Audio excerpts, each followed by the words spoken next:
윤석열 그리고 한동훈, 이재명 대표에게 또 박살났습니다. 정말 당연한 결과인데요. 해당 내용 알아보기 전 구독과 좋아요 부탁드립니다.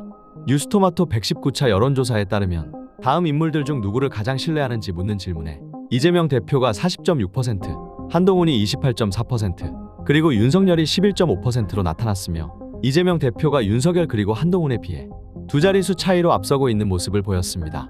조사 연령별로 보면 50대 이하까진 이재명 대표가 압도하는 모습을 보여주기도 했습니다. 국민들도 서서히 이재명 대표의 진심을 알아보기 시작했기 때문인데요. 그러면서 최근 이재명 대표가 준연동형으로 결정했죠. 이에 관한 여론조사도 나왔는데 병리평에 대한 국민의 불만은 생각보다 높았습니다. 병리평이 적절하다는 비율은 37.8%, 부적절하다는 42.6%로 나타났습니다. 이재명 대표께서 이러한 민심까지 예상하고 준연동형을 채택한 것이 아닐까 생각되는데요. 하지만 이재명 대표가 준연동형을 채택한 것에 대해 실망감을 감추지 못한 지지자들이 있었는데 이는 한동훈의 반응을 보면 안심할 만합니다. 솔직히 한동훈이 이재명 대표의 발언을 보고 탁월한 선택이다, 이재명 대표께서 현명한 선택을 하셨다라고 발언하면 정신이 혼미해지며 등골이 오싹해졌겠지만 한동훈이 발작을 하는 모습을 보면 내심 안심이 됩니다. 그리고 냉정하게 병리평을 주장하며 얻은 소득이 꽤 큽니다. 민주당 주도로 비례위성정당 창당을 선언한 것입니다. 위 결정은 사실상 병리평과 다를 바 없습니다. 병리평과 차이는 소수 정당에 몇 석 나눠주는 차이죠.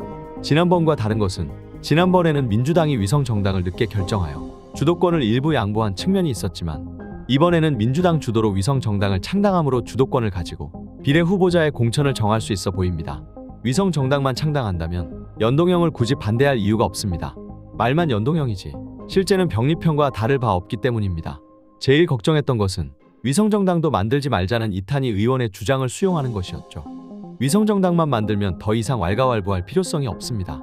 이와 관련된 이재명 대표의 발언 함께 살펴보시죠. 지금 이미 국민의힘이 협상을 하는 것처럼 얘기를 하면서도 아시는 것처럼 위성정당 발긴 대회까지 마쳤습니다. 당명까지 정한 것 같습니다. 눈에 띄는 기만 전술이었다는 생각이 듭니다. 정확한 의도는 저도 지금 잘 모르겠습니다. 그러나 분명한 것은 현 연동제를 완벽하게 무력화시키는 위성정당을 만들겠다고 선언한 것이고 실천하고 있고, 공약은 잘 실천 안 하면서 이런 건 잘 실천합니다. 그리고 위성정당을 막기 위한 입법에도 전적으로 협조하지 않았습니다. 거부했습니다. 이렇게 될 경우에는 국민의힘을 지지하는 유권자가 찍은 표는 100% 비례 국회의원 선출에 반영이 됩니다. 그런데 우리 자칫 잘못하면 우리 민주당을 지지하는 국민들의 비례 정당 투표가 봉쇄되는 결과가 돼서 표심의 왜곡, 즉 주권의 왜곡이 일어날 수 있다는 것입니다.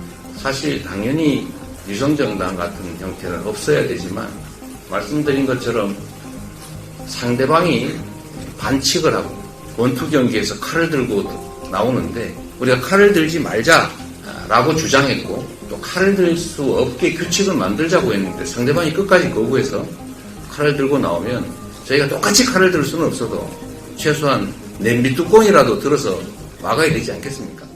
이어서 한동훈이 최근 8.6 운동권 청산해야 한다며 발언했고 이재명 대표는 검사 독재가 청산되어야 한다고 맞섰습니다. 이에 국민들은 이재명 대표의 손을 들어주는 결과를 맞이했고 결국 한동훈은 또 패배하는 모습을 보여줍니다. 연전 연승 이재명 정말 대단합니다. 영상 끝까지 시청해주셔서 감사합니다.